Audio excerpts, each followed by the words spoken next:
Halo Sobat Nobskui, kembali lagi di channel Nobskui. Gimana kabar kalian semua? Semoga semuanya baik-baik saja. Amin. Di video kali ini Skui akan merangkum sebuah film terbaru yang berjudul Sisu, yang dirilis pada tahun 2023. Film ini bercerita tentang seorang legenda pensiunan pasukan perang, yang sangat ditakuti oleh semua orang. Dia sekarang menghabiskan waktunya menjadi penambang emas. Di sela-sela kegiatannya itu sang kakek diusik oleh para pasukan perang. Apakah kakek tua ini bisa membantai pasukan perang itu? Yuk langsung aja simak alur ceritanya sampai selesai. Sebelum lanjut ke alur ceritanya, Skui mau ngingetin dulu ya. Kalau konten ini berisi full spoiler, jangan lupa untuk subscribe, like, komen, dan nyalakan loncengnya. Tanpa basa-basi lagi, yuk langsung aja kita lanjut ke ceritanya. Cekidot. Berlatar belakang pada saat Perang Dunia Kedua pada tahun 1944. Tentara Finlandia membuat perjanjian dengan Uni Soviet bahwa agresi di antara mereka akan berhenti jika mereka menyingkirkan mantan sekutu yaitu Jerman dari Finlandia. Konflik ini dikenal sebagai Perang Leavland dan pasukan Jerman membalas melawan Finlandia. Selain itu, pasukan Jerman menjalankan operasi membumi hanguskan bumi, di mana mereka akan menghancurkan desa, kota, jalan, jembatan, dan lain-lain yang mereka lewati. Shin lalu beralih memperlihatkan kakek tua.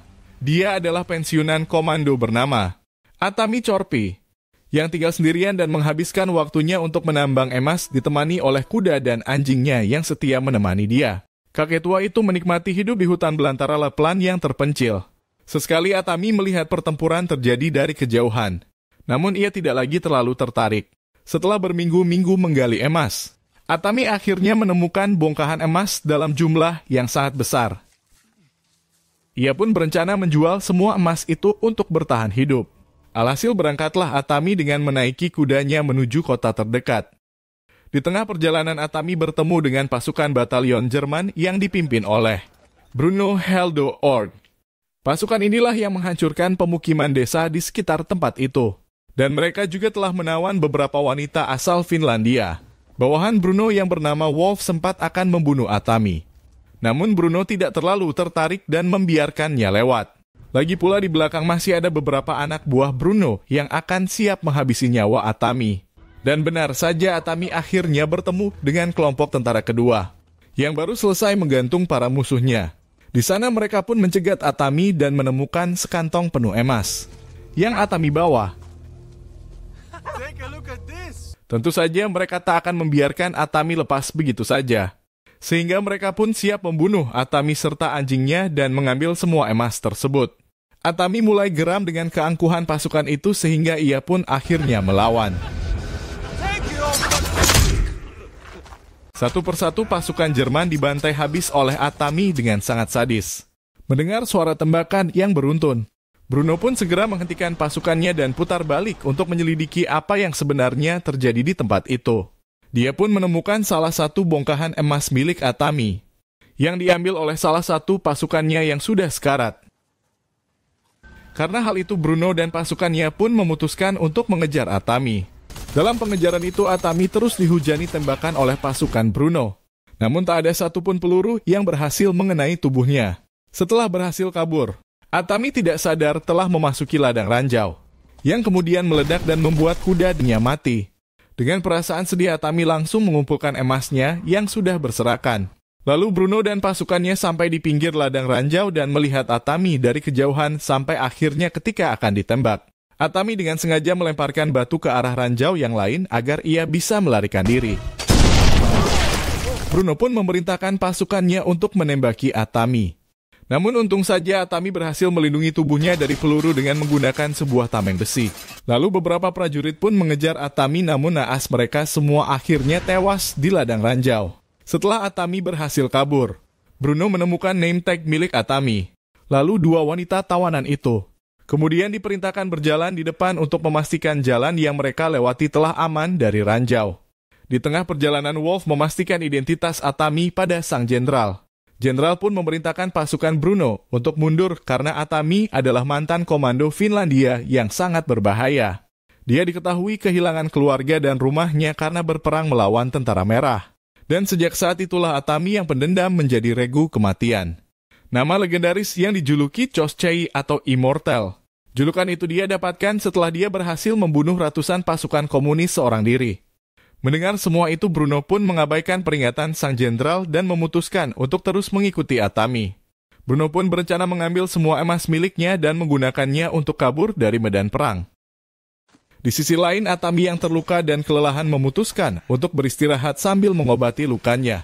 Namun tak lama kemudian, pasukan Bruno mendekati lokasi itu sambil membawa anjing pelacak untuk menangkap Atami. Melihat hal itu, Atami pun dengan cepat menyusup dan bergantung di bawah salah satu kendaraan pasukan Jerman. Karena tak ingin keberadaannya dicium oleh anjing pelacak. Atami pun melubangi tangki bahan bakar dan menyiram tubuhnya dengan bensin untuk menyembunyikan baunya. Ketika pasukan Jerman berhenti untuk memeriksa kebocoran, Atami kabur dan nekat membakar dirinya sendiri agar anjing itu tidak berani mendekatinya. Dan ketika akan ditembak, Atami nekat menyelam ke dasar danau yang ada di sana. Bruno dan pasukannya pun menunggu Atami muncul ke permukaan. Setelah dirasa ia sudah tewas, Bruno pun mengirim beberapa prajuritnya untuk menyelam mengambil emas tersebut. Tak disangka Atami ternyata masih hidup dan langsung menggorok leher prajurit Jerman di bawah air. Dengan cerdiknya, Atami menyeret perahu seorang prajurit sehingga Bruno pun berpikir bahwa prajurit itu akan berkhianat dan langsung ditembaki. Lalu Atami pun menggunakan mayat prajurit itu untuk berlindung dirinya dari peluru. Dan ia pun berhasil kabur. Bruno kemudian menemukan anjing peliharaan Atami dan berencana memanfaatkan anjing itu untuk menemukan tuannya. Atami akhirnya sampai di sebuah kota terbengkalai yang telah dibakar oleh pasukan Jerman. Untuk sementara Atami berlindung di sebuah pom bensin yang ada di sana sambil beristirahat sejenak.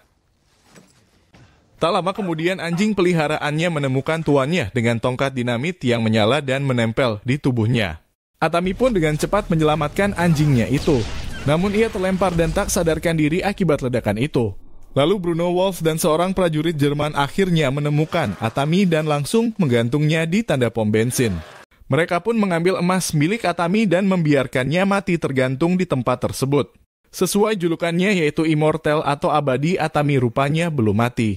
Bahkan dia nekat mengaitkan lukanya ke sebuah besi yang menonjol untuk menopang tubuhnya agar tidak jatuh. Keesokan harinya sepasang pilot Jerman mendarat untuk mencari bahan bakar. Alhasil angin dari pesawat itu kemudian mengendurkan tanda pom bensin dan menyebabkan Atami terjatuh ke tanah. Salah satu pilot pun melihat Atami masih hidup dan pilot lainnya memerintahkan untuk membunuh Atami beserta anjingnya. Lagi-lagi Atami berhasil selamat dan membunuh kedua pilot tersebut. Sebelum merebut kembali semua emasnya, Atami mengobati semua luka di tubuhnya. Bahkan sampai menjahit luka dengan menggunakan sebuah kawat. Di sisi lain, rombongan Bruno sedang dalam perjalanan kembali ke markas dengan semua emas yang telah mereka dapatkan. Di tengah perjalanan, Bruno dan pasukannya pun terkejut melihat sebuah pesawat yang tergeletak di depan mereka. Ternyata di dalamnya terdapat mayat seorang pilot yang mati terjerat oleh tali yang sama dengan yang digunakan oleh Wolf pada Atami. Melihat hal itu, Bruno pun langsung memerintahkan semua pasukannya untuk segera pergi sambil mengawasi di sekitar mereka. Saat di perjalanan, Atami naik ke sebuah truk yang mengangkut para tawanan wanita. Di sana dia pun membunuh penjaga mereka dan memberikan senjata kepada para wanita tersebut. Atami dan seorang wanita bernama Aino lalu mengambil alih sebuah truk. Aino membantu Atami melompat ke tank Bruno. Sementara dia dan para wanita membunuh semua tentara yang ada di truk lainnya. Atami yang berada di luar tank berusaha untuk masuk lalu kemudian menarik Wolf keluar dari tank dan membantainya dengan sangat kejam. Atami pun meninggalkan Wolf lalu diserahkan pada para wanita. Sementara itu Atami mendapatkan kendaraan yang akan ia gunakan untuk mengejar Bruno. Bruno dan seorang pilot berniat kabur menggunakan sebuah pesawat. Atami yang datang dari arah depan berusaha menembaki pesawat itu. Namun pesawatnya berhasil lepas landas. Tak disangka Atami ternyata ada di bagian luar pesawat lalu menggunakan kapaknya untuk masuk ke dalam pesawat tersebut.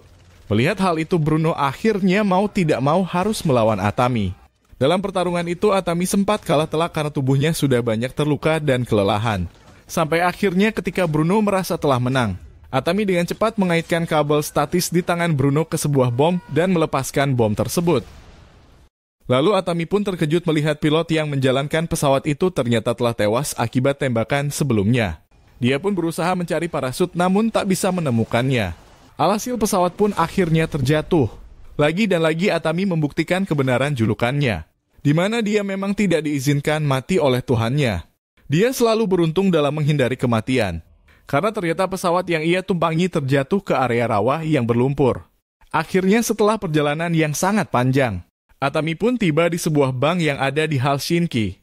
Dengan tatapan heran dari orang-orang yang ada di sana, Atami pun menjual semua emasnya dengan uang yang sangat banyak dan film pun akhirnya selesai.